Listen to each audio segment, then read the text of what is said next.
aujourd'hui très très difficile. Mais je vais d'abord commencer par remercier mon cher ami Moudou Banjan, qui m'a donné aujourd'hui l'opportunité d'être à côté de ce grand monsieur qui est notre doyen Hassan Gaï, grand prix du chef de l'État. Il faut bien le préciser, meilleur enseignant du Sénégal, qui est allé aussi en Afrique être troisième, je crois. Il a gagné même le prix en Afrique, je dis bien en Afrique. Et même dans le monde, il est parmi les 50 meilleurs au monde. C'est important de le préciser. Donc se trouver côte à côte face à ce illustre professeur avec qui j'ai cheminé, j'ai grandi sous son nom et il a toujours été mon idole. Donc vous allez comprendre aisément ô combien je suis ému aujourd'hui de devoir être à côté de ce grand monsieur et d'abattre un travail. Voilà par là où je commencerai. Je remercie aussi tout le lycée de Taïf pour dire et magnifier cet acte que vous êtes en train aujourd'hui de poser. Mais aussi, je n'oublierai jamais le professeur, M. Yen. Et je sais qu'aujourd'hui, il s'en sortira grand parce que vous, qui êtes élèves, et certainement avec Mme Ndao, vous allez dire, nous avons de très grands professeurs. Parce que tout ce que nous allons dire ici, certainement, ils l'ont ébauché, ils l'ont dit, mais nous ne ferons qu'apporter une nouvelle touche, une autre approche. C'est ça l'enseignement. Et maintenant, pour m'atteler à la tâche qui m'est réservée aujourd'hui, malheureusement, j'aimerais avoir un tableau, le salir après, n'est-ce pas, de rendre propre vos esprits et les copies le 3 juillet, Inch'Allah. Je parle de manière métaphorique. Alors, pour salir ce tableau, je commencerai par l'exercice le plus prisé qui se trouve être la dissertation. La dissertation, beaucoup d'élèves, n'est-ce pas, aiment cet exercice parce que simplement, ils ont l'habitude et ils pensent que c'est l'exercice qui est le plus, n'est-ce pas, à leur portée. Et pourtant, c'est l'exercice, je ne vous appelle pas, le plus difficile. Pourquoi c'est l'exercice le plus difficile? Parce que c'est l'exercice pour lequel il n'y a jamais eu de consensus, n'est-ce pas, d'une manière standard de faire suivant les uns et les autres. Mais aujourd'hui, je vais m'atteler à vous donner les grandes lignes, n'est-ce pas, ce qu'il faut impérativement, ce qui ne peut pas manquer lorsque vous devez faire une dissertation. Commencez d'abord par dire qu'une dissertation, c'est d'abord un exercice littéraire qui porte sur une réflexion. Et c'est votre avis, c'est votre position, c'est votre argumentation qui est attendue. Et que cette dissertation porte sur un sujet.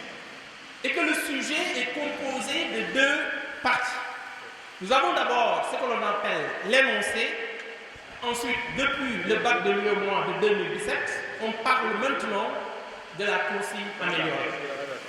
Alors, les propos viennent généralement de citations, d'autorité, n'est-ce pas, de quelque chose que vous devez normalement traverser par rapport au contenu qui est réservé, pas à la classe de terminale, mais à tout le cycle secondaire.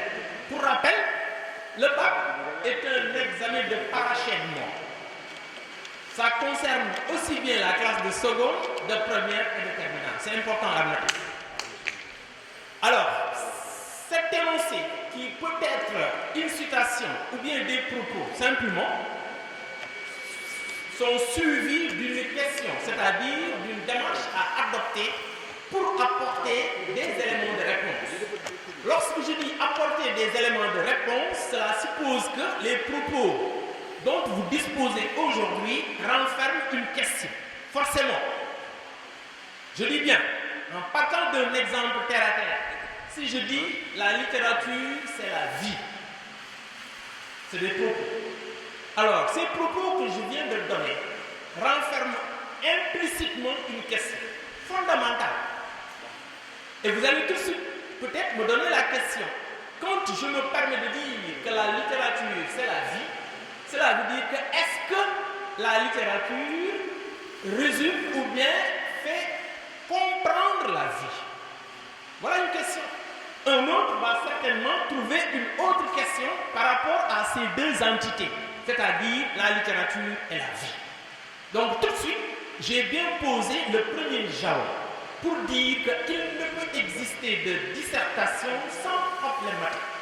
La problématique, elle est fondamentale et essentielle pour toute dissertation. Et que cette problématique, soit elle est implicite, soit elle est explicite. Si je reprends l'exemple que je viens de donner tout à l'heure, en disant la littérature, c'est la vie, je pourrais dire la vie ne peut-elle pas être comprise à travers la littérature? Est-ce que l'on pourrait comprendre la vie sans passer par la littérature?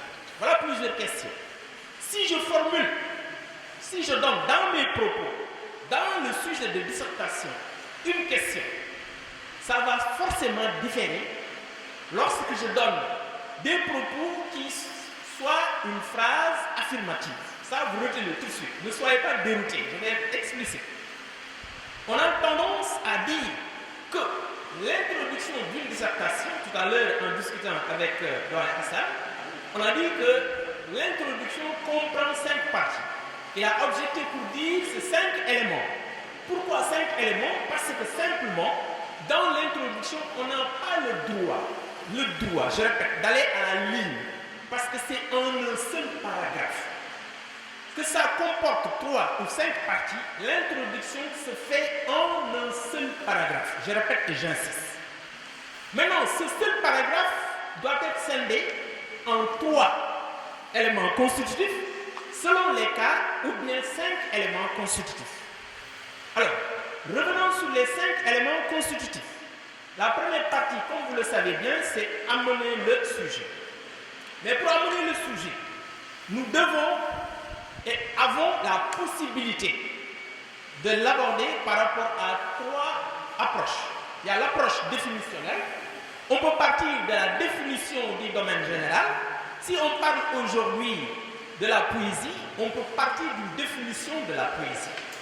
Ou bien partir d'une situation contextuelle.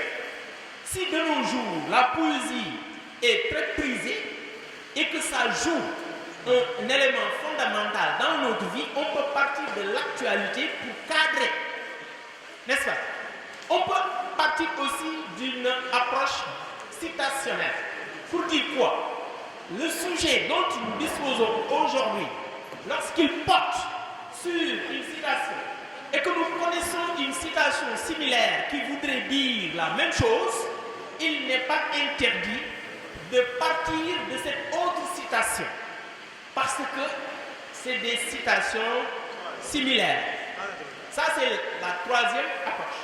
Maintenant, il faut retenir que c'est la méthode de l'entonnoir. C'est-à-dire qu'il faut partir du domaine général pour tendre vers le particulier.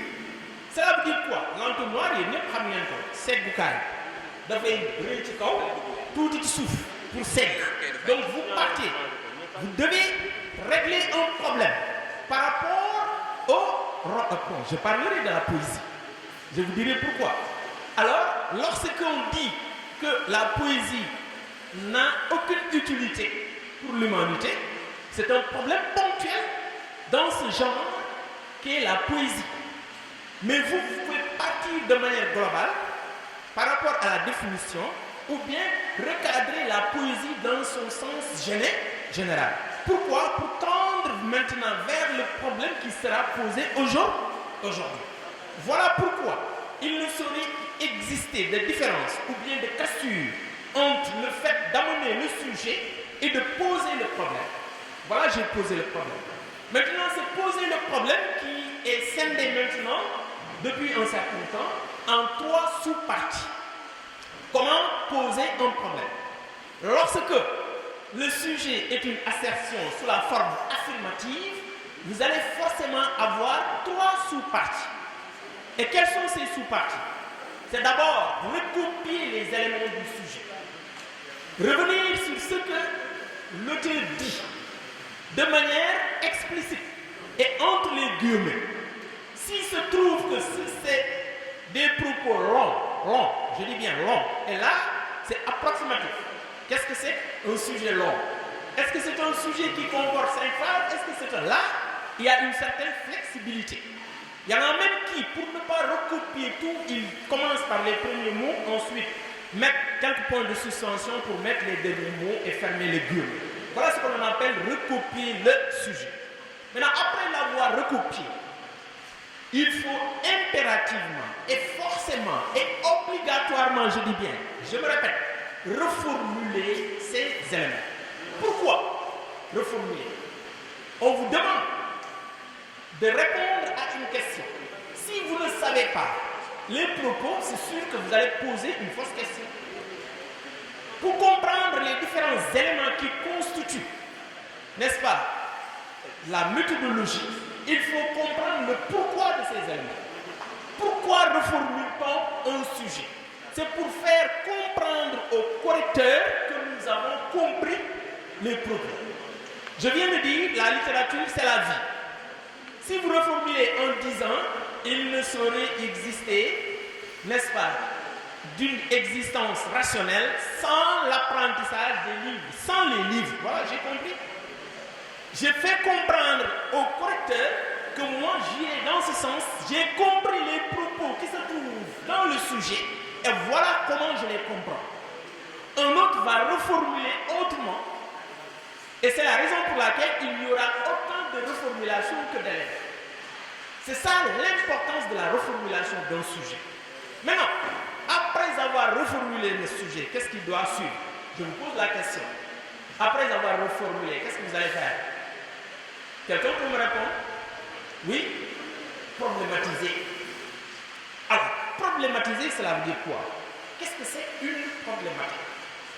La problématique, c'est la question à laquelle les éléments de réponse que nous allons apporter vont permettre de passer par les différentes parties de la consigne. Je répète, la consigne, c'est la question à laquelle les éléments de réponse que nous allons